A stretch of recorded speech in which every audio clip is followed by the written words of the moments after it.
अनुशासन महाराज श्री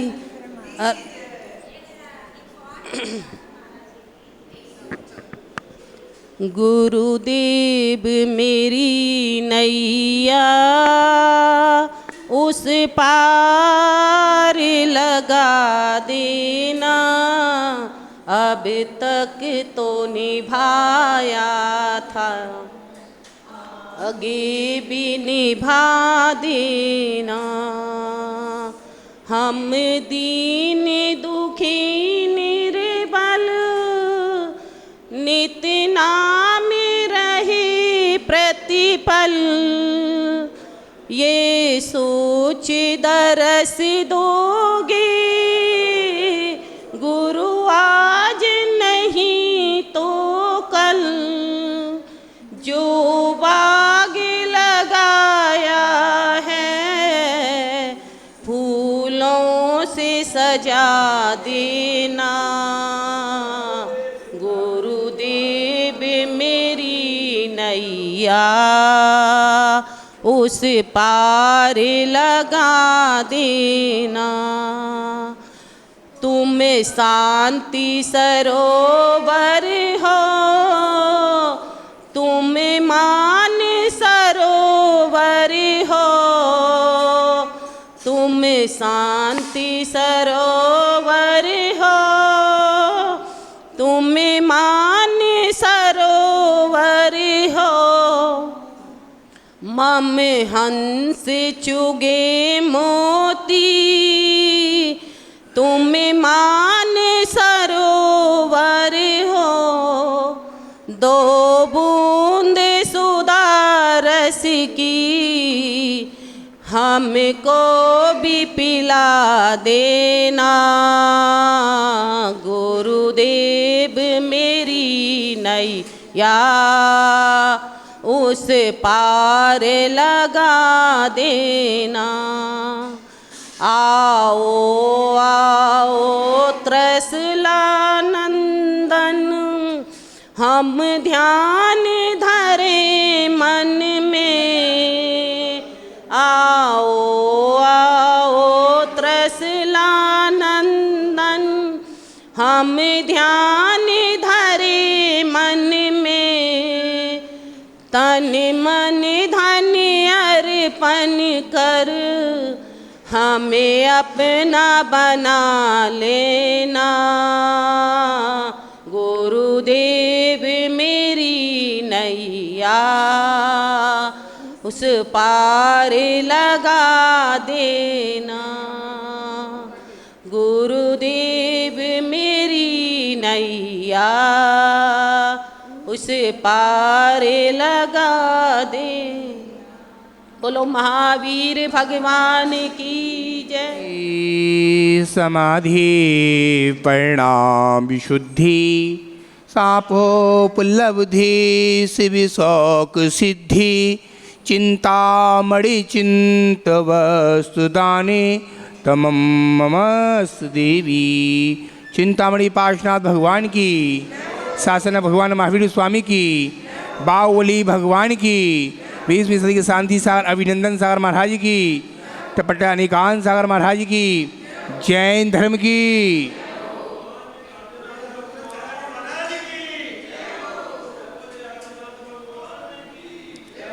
देखिएगा, प्रातः सूर्य से पहले पक्षी लोग जो त्रिहंस होते हैं अपने घर को छोड़ देते हैं और अपनी सैर करने चले जाते हैं। कल बोला था शाम को, सुबह जैसे ही सूर्य की किरणें से पहले ही निकल जाते हैं मौसम के अनुसार। जैसे ही निकले और निकलने के बाद वो जीव त्रिहंस करता क्या है, बानर हो चाहे कुत्ता हो चाहे कोई जानवर हो, वो जानवर निकल जाता सैर करने के लिए, सैर करके लौट के आता है, इकट्ठा करके लेकर आता है शाम को।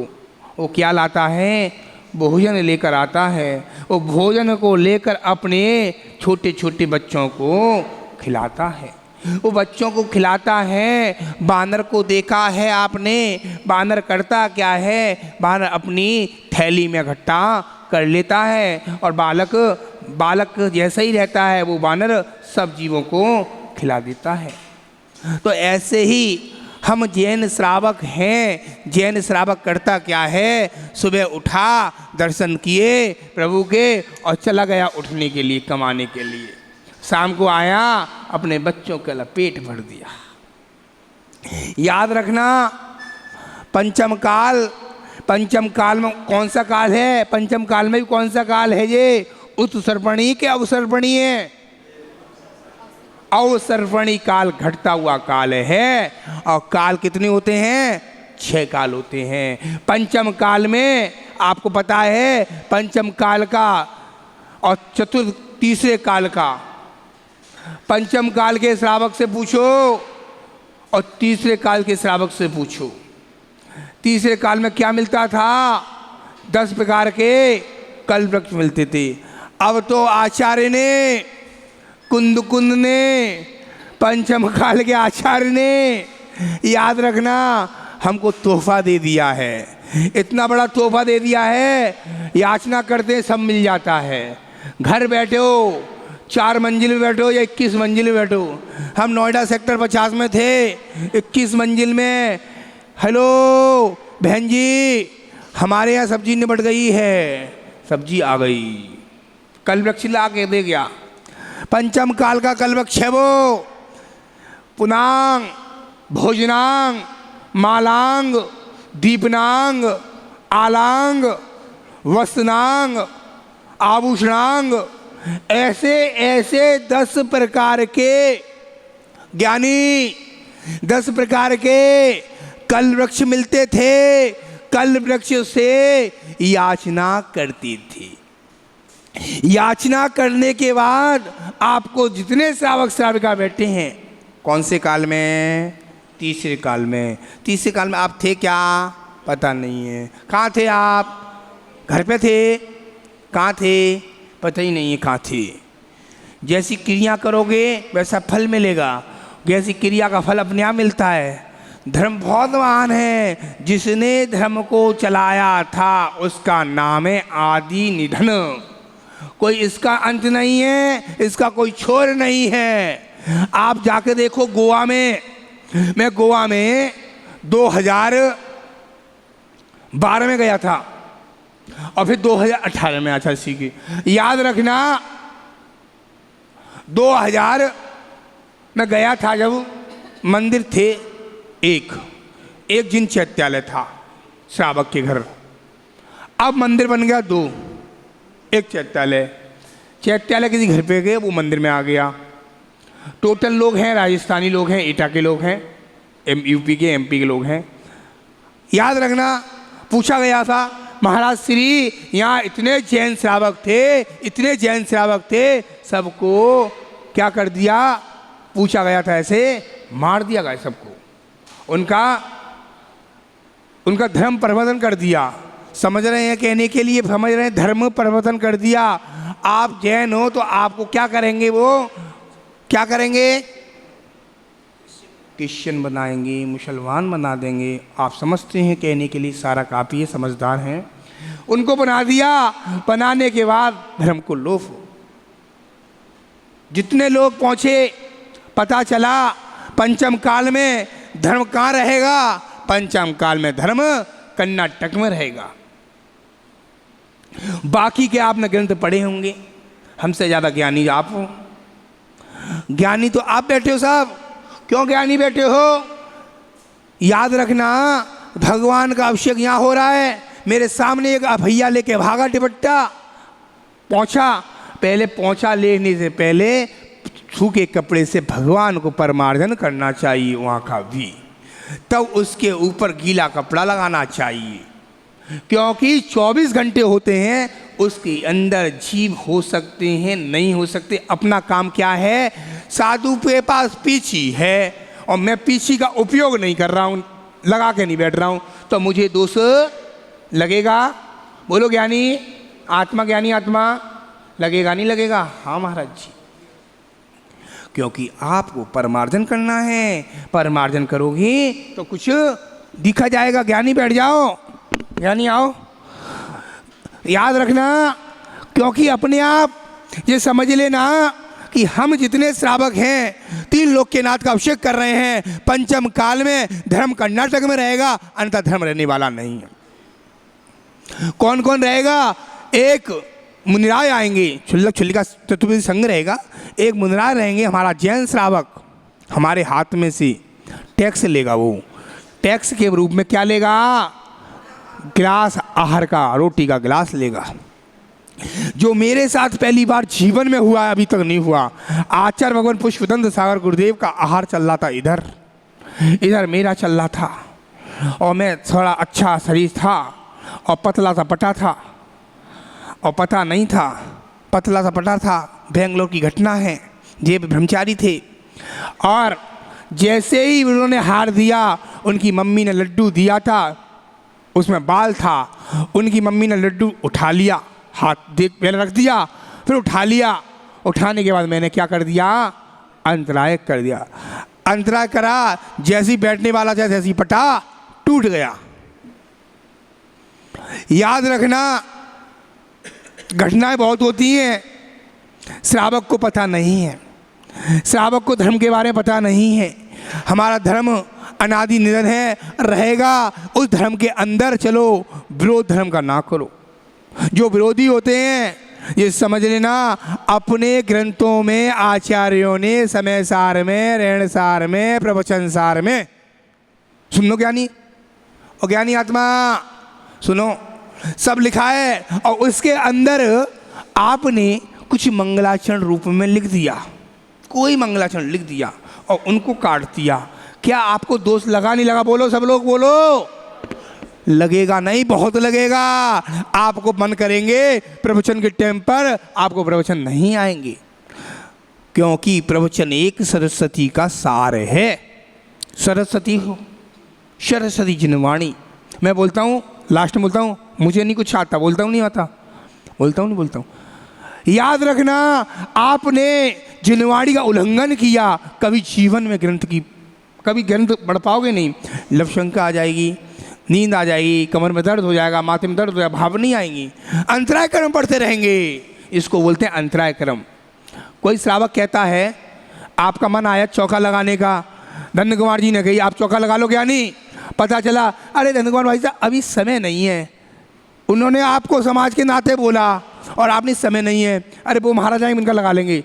ये सोच लेना, आपने उसी समय सब कुछ है, सब सही है, अन्यथा से आपने उल्लंघन कर दिया समाज के वरिष्ठ आदमी का। और समाज के वरिष्ठ आदमी का उल्लंघन करने के बाद आपको क्या मिलता है फल?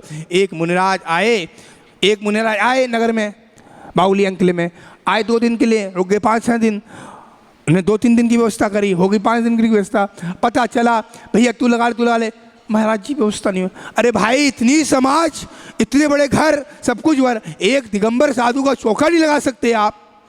आपके घर पे मेहमान आते हैं, बिटिया आती है, बेटा रेलवे स्टेशन से ले आना। जी दीदी ने, जी दीदी बैठी है, नहीं भगवान, आप सब लोग श्रावक ने, क्योंकि हम जैन श्रावक हैं, गलत नहीं बोल रहे हैं, एक बात कह रहे हैं, क्योंकि सब लोगों ने अन्यथा चौका लगाने का पुण्य लगेगा ही लगेगा।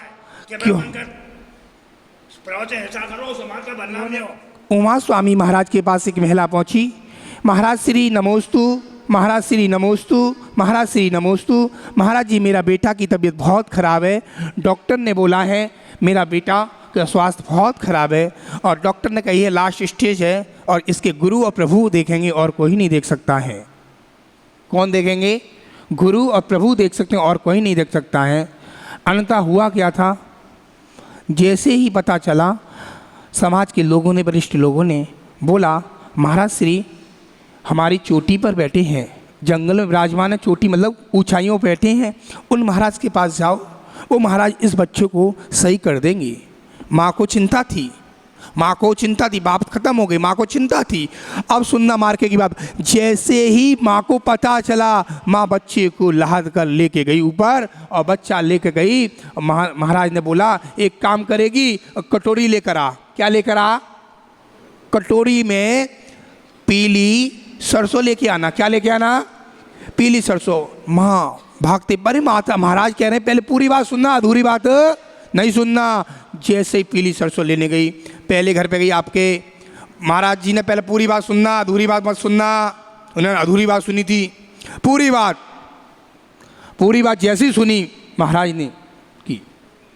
आपके 100 साल से कोई की मृत्यु हुई है इस घर में, उस घर में नहीं होगी हो, उस घर से सरसों ले आना, आपका बेटा बच जाएगा। समझ में आ रही सबको? आ रही है ना? ऐसे पहले घर पे गए, भाई साहब के घर पे बेल बजाई, आंटी आई, सरसों दे दो एक कटोरी, लो। दूसरे घर पे लो, पहले पूछा सरसों तो लूँगा, बहू ने, लड़की ने, लेडीज ने, सरसों तो लूँगी, ये बताओ कोई मरा है? इन्होंने बोला अब कुछ दिन पहले हमारे बेटे की बच्ची थी, वो ख़त्म हो गई।